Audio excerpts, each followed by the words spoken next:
The Lord be with you. And with your spirit. A reading from the Holy Gospel according to Matthew. Glory to you, Lord. While Jesus was speaking to the crowds, his mother and his brothers appeared outside, wishing to speak with him. Someone told him, "Your mother and your brothers are standing outside, asking to speak with you." But he said in reply to the one who told him, "Who is my mother? Who are my brothers?" And stretching out his hand toward his disciples, he said, "Here are my mother and my brothers. Whoever does the will of my heavenly Father is my brother and sisters and mother." The Gospel of the Lord. Praise to you, Lord Jesus Christ. Praise be Jesus and Mary. For whoever does the will of my heavenly Father is my brother and sister and mother. Brothers and sisters, with joy in our hearts, we are celebrating today, for us, especially Franciscan and Marian, we celebrate the feast of the presentation of the Blessed Virgin Mary. And this feast is really something to ponder about. And I remember, sabi nga nila, ano daw sa Japanese ang thank you? Arigato. Di ba? Arigato. Ano naman sa Japan ang ipakita mo ang aking ina? Mahaba na yan. Sa Japanese, nang ipakita mo ang aking ina, show my mommy. Anyway, brothers and sisters, in the presentation, Mary, sabi nga, ipinakita ni Lord ang kanyang ina sa temple.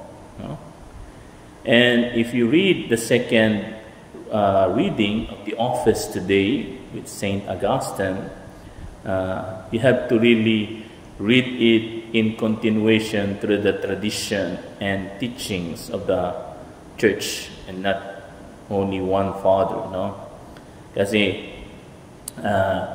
if you do not, you might be misled on what Saint Augustine said, while it is also true what he said, And what is that?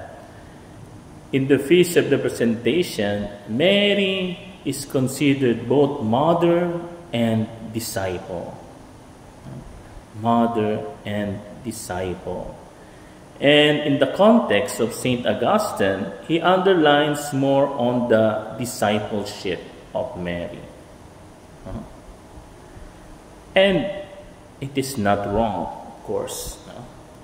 That's why in the Gospel, that we read today, according to some Bible Christian kuno, those who are so-called born again, born again, o mga Protestant, they are quoting this gospel.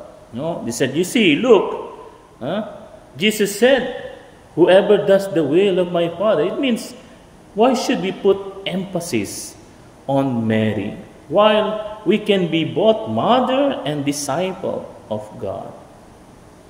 Di po ba? Bakit nyo inaano si Mama Mary?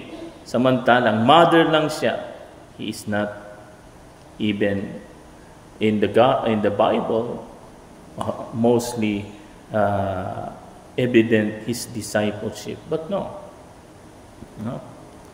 This gospel is not a diminution of the dignity of Mary, but according to some other fathers of the church, no, just like Saint Gregory the Great, Saint Irenaeus before him, and other, no, this part of the gospel, instead of diminuting or downgrading, perhaps the correct terms, downgrading the dignity of Mary, it exalts her.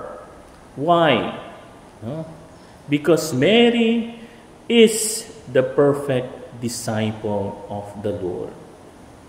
No?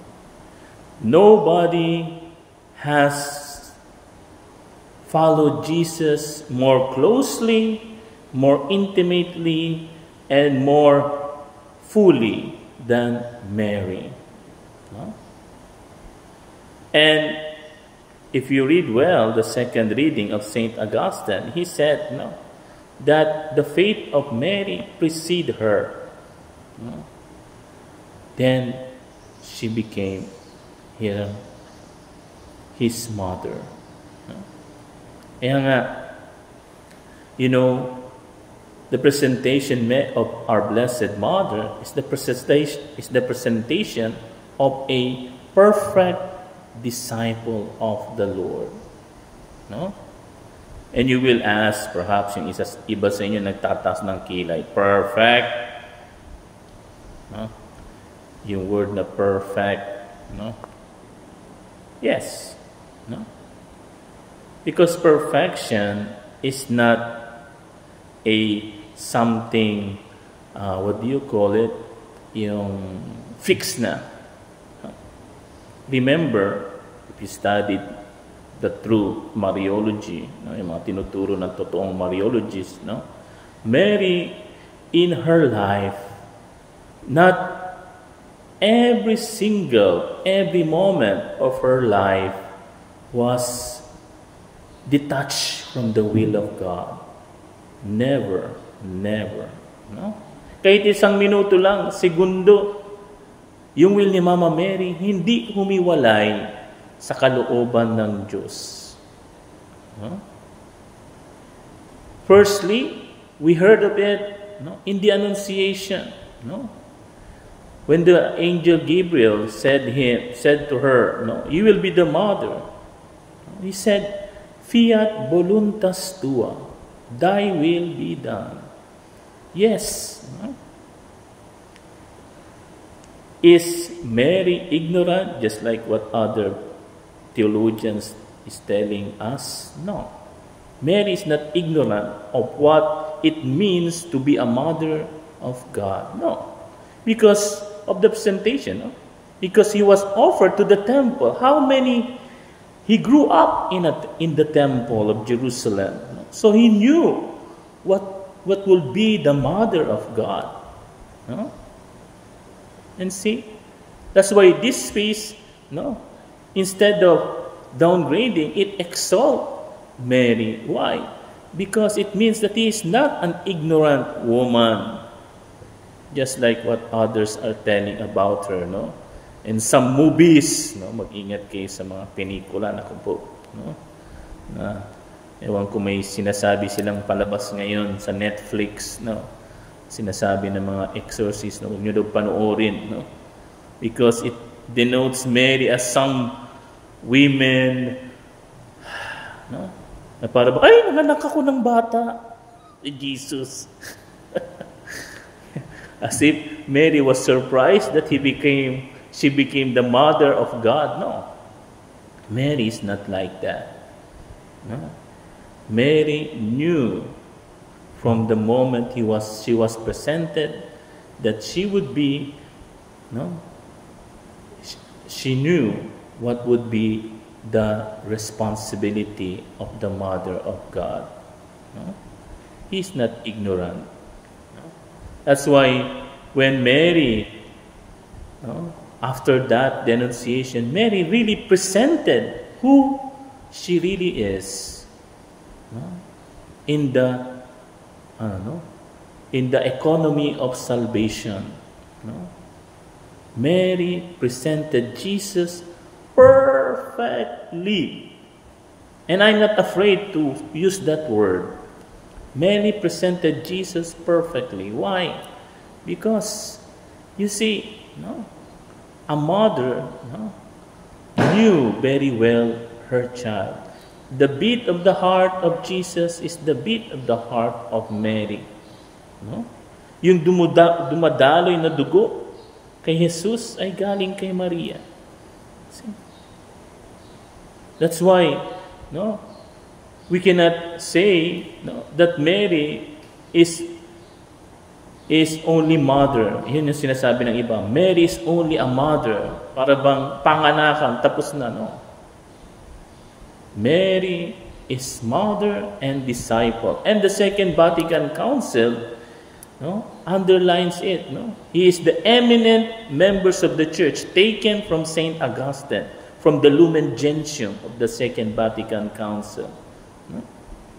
Mary is the eminent member because according to the Lumen Gentium, it was, hindi ko naman yung word by word, no, but in its context, in its message, you know, the Second Vatican Council said that Mary already reached what the Church is trying, no, in its journey to reach that state. No? Nakamtan na ni Mama Mary yung supposed to be gagawin pa lang ng simbahan ng atin. No? Still in the journey of going to that part.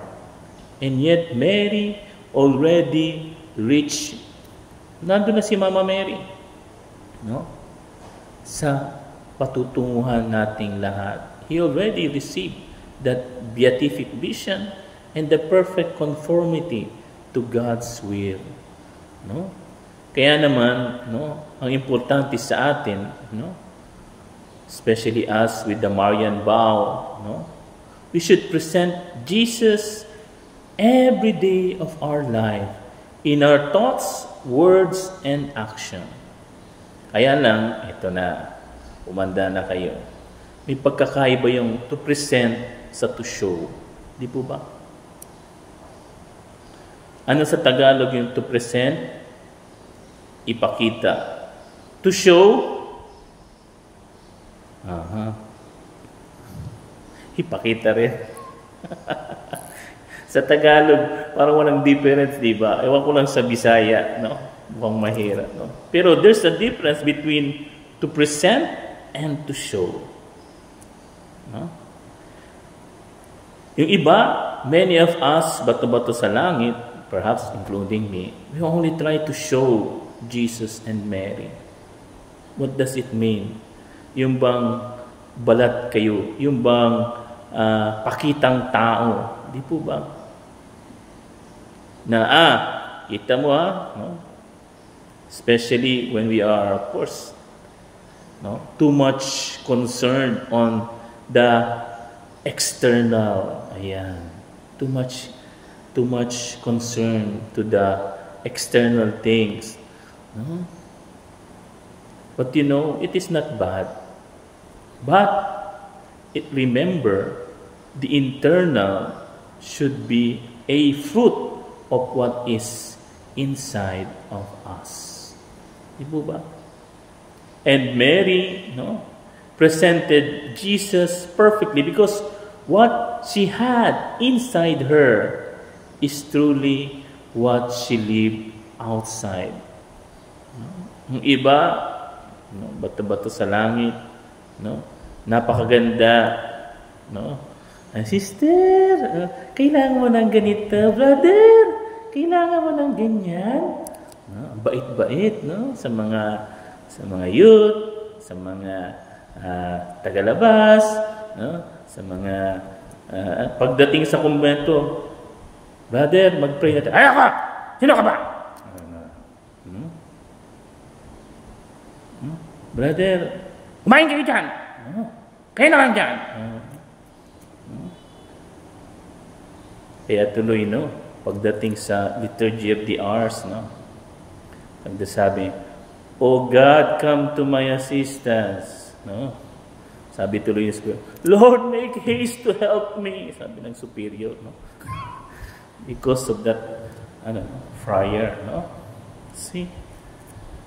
How we only show Jesus instead of presenting her, presenting him, presenting Jesus really to our brothers and sisters. How we have this so-called double standard, no?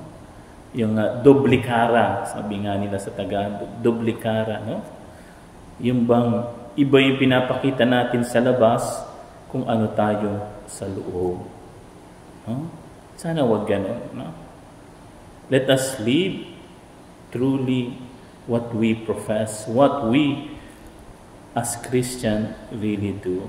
Outside and inside the convent, outside and inside the family, no? Iba ang galing sa simbahan, no? That's why one time, no, when we had the meeting there, no, sabi, yung mga ano bang mga so of course, no, we had the formation, but no, remember that your formation first is in your family, no? Be a good mother, be a good father for the youth, be a good child for your parents. That's the first formation, no? Because if not, no, yung input na binibigay natin, no, that's only an additional, a guide to them. But they should live that formation in their life, in their family, in our convent every day. No? Yun nga, when I was in Italy, somebody said, no, to me, no, alam niyo, no, when during summer, yung mga youth nagpupunta, yung mga Italian nagpupunta sa Brazil, sa Africa, especially sa Africa, in order to be missionary, no, in some way, parang summer camp na missionary sa ganun. No?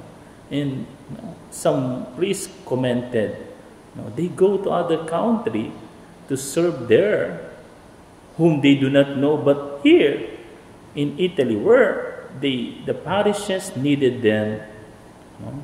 Mga parokya na kailangan sila at kilala sila, they do not help there. Hindi sila tumutulong doon. So what does it mean? Only for promotion, no? Only for good, or sabi nga, panglagay lang sa Facebook o TikTok na no, post. Kita mo, tumulong kami, ha? Check! No? Kita mo, nagsimba ako, check! No? So, all becomes external. Pakitang tao, sabi nga sa Tagalog. Pakitang tao. No? That's not a presentation of Jesus. That is not a presentation of Mary in our life. No? All external. Kita mo, ang ganda ng ginawa kong gano'n. Ang ganda ng project ko na gano'n. No? Yes. But where is obedience in that? Where is the love of Christ in that? Where is humility in that? No? We can make many beautiful things, projects, shrine, no? But at the end, is there the virtues there? No? Alam nyo, mas importante yung virtud kaysa sa mga pinaggagawa natin sa labas. Because time will come, guguho yan, masisira yan. Pag binagyo, masira yan. No? But if we did truly our apostolate coming from our spirit, that is the good thing, you know. Yung true apostolate, it is a fruit, not the end, not the beginning, no. Apostolate is never a beginning or root of our apostolate. Yan, nagkakamali marami, no. And then apostolate sa Aita, apostolate sa Gayut, apostolate, that's not wrong. But is it radicated? Does it becomes a fruit of your spiritual life, moral life? Or is it only just to say we did something, we have apostolate? No. I still believe in that beautiful book of Father Dom Chautard. You know that? The Soul of the Apostolate. Read that if you have. No? Ano yung Soul of the Apostolate? the soul of the apostolate, is your prayer life, your community life, your practice of virtue. If you do not have that, sabi ko nga, no?